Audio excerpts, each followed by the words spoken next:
দর্শক, উন্নত দেশগুলো কেন এত দ্রুত উন্নতি করে, কেন সামনে এত দ্রুত এগিয়ে যায়, আজকের ভিডিওতে সেটাই আমি আপনাদেরকে দেখাবো। ভিডিওটা অনেক তথ্যবহুল একটা ভিডিও, পুরোপুরি দেখলে অনেক অজানা কিছু জানতে পারবেন। যেমন স্কুল কলেজের বাচ্চারা এখানে ধান লাগাচ্ছে, তারা তো কৃষক না, কেন তারা ধান লাগাচ্ছে একটু ভালোভাবে লক্ষ্য করে দেখুন। স্কুল কলেজে পড়তে এসে বাচ্চারা এখানে যেটা করছে, সবজি কাটাকুটি করছে, রান্নার প্রিপারেশন নিচ্ছে। শুধু যে মেয়েরা করছে তা কিন্তু না, একটু ভালোভাবে লক্ষ্য করে দেখুন। এই ছেলেটাও রান্নার জন্য প্রিপারেশন নিচ্ছে, আর একটা ছেলে রান্না অলরেডি করছে। কেন এটা তারা করছে, এটার পেছনের যে উদ্দেশ্য আমি আপনাদেরকে বুঝিয়ে বলি, ব্যাপারটা মনোযোগ সহকারে শুনুন। দেখুন, উন্নত দেশগুলোতে তাদের মা বাবা যেটা করে, বাচ্চাদেরকে ছোটবেলা থেকেই বিভিন্ন প্রতিষ্ঠানে ভর্তি করায়। সেখানে ছোট বাচ্চাদেরকে কিভাবে নৌকা চালাতে হয় সেটা শেখানো হয়, কিভাবে ধান চাষ করতে হয়, কিভাবে মাছ ধরতে হয়, কিভাবে মুরগির ফার্ম করতে হয়, এই সমস্ত কিছু কিন্তু বাচ্চাদেরকে শেখায়। তো ওই ধরনের ইনস্টিটিউটে, ওই ধরনের প্রতিষ্ঠানে বাচ্চাদেরকে মা বাবা বিশেষ যখন ছুটির দিন থাকে সেই ছুটির দিনে ক্লাস করাতে নিয়ে যায়। অর্থাৎ সারাদিনের কিন্তু এটা একটা বিনোদন, বাট তারা কিন্তু বিনোদনের মধ্যেই কিন্তু অনেক কিছু শিখে যাচ্ছে। এই যে দেখুন কিভাবে আলু তুলতে হয় জমি থেকে, সেটা মা বাচ্চাকে দেখালো।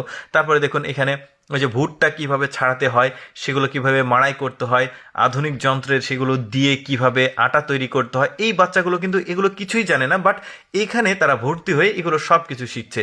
তারপরে দেখুন তাদেরকে ছোটবেলা থেকে সামরিক যে ব্যাপারগুলো সেগুলো বুঝিয়ে দেওয়া হচ্ছে, যেমন সেনাবাহিনী বা আর্মি এরা কিভাবে কাজ করে, এই ট্যাঙ্কগুলো কিভাবে চলে। সাথে কিন্তু মা বাবাও রয়েছে। দেখুন বাচ্চারা কিন্তু ছোটবেলা থেকেই এগুলো শিখে যাচ্ছে। আসলে ভবিষ্যতে যদি কোনো কঠিন পরিস্থিতি সামনে আসে, কিভাবে সেটা চ্যালেঞ্জ ওই মানে তারা মোকাবেলা করবে, সব কিছুই কিন্তু তারা ছোটবেলা থেকেই শিখে যাচ্ছে।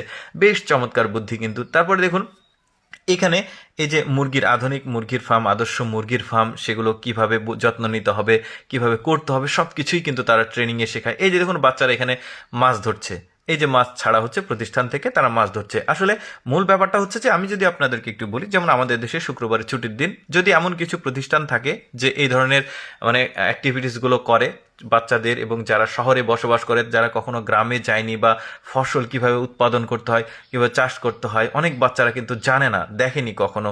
তো ওই যান্ত্রিক পরিবেশের যদি শুক্রবারে ছুটির একটা দিনে এই ধরনের অ্যাক্টিভিটিস করার মতো জায়গা থাকে, সারাদিন একটা বিনোদন হলো। মা বাবারা সারাদিন ব্যস্ত থাকে, সময় দিতে পারে না, ওই দিনটায় বাচ্চাদেরকে সময়ও দিতে পারলো, আনন্দও হলো। দেখুন এই রকম প্রতিষ্ঠান আসলে থাকা উচিত। ব্যাপারটা এইরকমই ঘটে। আসলে দেখুন ওরা ছোটবেলা থেকেই কিন্তু এই ধরনের সকল কিছু শিখে কিন্তু বড় হচ্ছে, যাকে বলা হয় অলরাউন্ডার। তাদের কিন্তু ভবিষ্যতে যে কোনো পরিস্থিতি, কঠিন পরিস্থিতি আসলে কিন্তু তারা মোকাবেলা করতে পারবে। এই ধরনের প্রতিষ্ঠান কিন্তু আমাদের দেশেও হওয়া দরকার। দর্শক, আমি সবসময় চেষ্টা করি আপনাদের সামনে অজানা তথ্যমূলক ভিডিওগুলো উপস্থাপন করতে, যেগুলো দেখলে কিছুটা শেখা যাবে। এ ধরনের ভিডিও প্রতিদিন দেখতে পেজটি ফলো করুন। এই ভিডিওটি কেমন লাগলো কমেন্ট করে জানাবেন।